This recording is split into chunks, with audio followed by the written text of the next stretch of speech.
இன்றைக்கி டேஸ்டியான கருப்பட்டி அல்வா எப்படி பண்ணலாங்கிறத பார்க்கலாம். இதுக்கு சம்பா கோதுமை 1 டம்ளர் எடுத்துட்டு அதை 6 ஹவர்ஸ் நான் ஊற வச்சு வாஷ் பண்ணி மிக்சியில் போட்டு பால் எடுத்துட்டுருக்கேன்.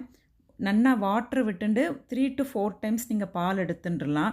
அதுக்கப்புறமா அந்த சக்கையை நம்ம டிஸ்போஸ் பண்ணிடலாம். பேலன்ஸ் உள்ள சக்கையை டிஸ்போஸ் பண்ணிவிட்டு இந்த பாலை ஓவர் நைட் நம்ம அப்படியே வச்சிடணும்.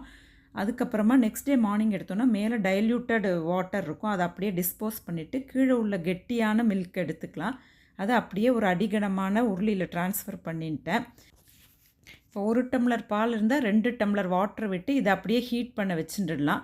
இந்த மீன் டைம் நம்ம கருப்பட்டி எடுத்துக்கலாம். 1 டம்ளர் பால் இருந்ததுன்னா 2.25 டம்ளர் கருப்பட்டி எடுத்துக்கணும்.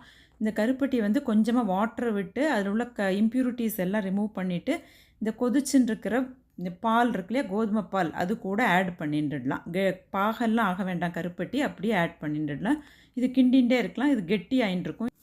நெக்ஸ்ட்டு பாதாம் காஜு ரெண்டையும் கட் பண்ணி எடுத்துட்டுருக்கேன். 1 டம்ளர் கோதுமைக்கு 1 டம்ளர் கீ எடுத்துட்டுருக்கோம். கொஞ்சம் கீயை அல்வாவில் ட்ரான்ஸ்ஃபர் பண்ணிவிட்டு அப்புறமா உள்ள கீயில் இந்த நல்லா இதை ஃப்ரை பண்ணி எடுத்துட்டுடலாம் கார்னிஷ் பண்ணுறதுக்குள்ளதை.